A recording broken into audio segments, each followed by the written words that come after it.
শক্তি কোন বস্তুর গতিশক্তি 300% বৃদ্ধি করলে এর ভরবেগ কতটুকু বৃদ্ধি পাবে?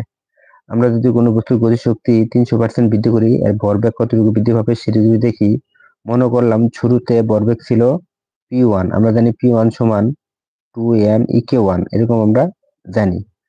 শুরুতে ভরবেগ ছিল p1, এখন দ্বিতীয় ক্ষেত্রে এই গতিশক্তি 300% বৃদ্ধি করা হয়েছে।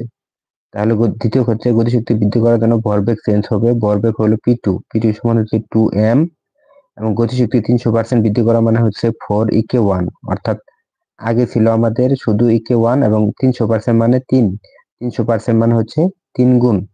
তাহলে আমাদের আগে ছিল ek1 এবং এখন হচ্ছে 3ek1, অর্থাৎ 3 গুণ বৃদ্ধি পেয়েছে। তাহলে সমান হয়েছে আমাদের 4ek1, অর্থাৎ পূর্বে ছিল ek1, এখন 3 গুণ বৃদ্ধি পেয়েছে। তাহলে এক্ষেত্রে 3ek1 যোগ হলো, তাহলে হচ্ছে 4ek1। 4ek1 যদি আমরা এক্ষেত্রে যোগ দেই, তাহলে এটাকে যদি আমরা ক্যালকুলেশন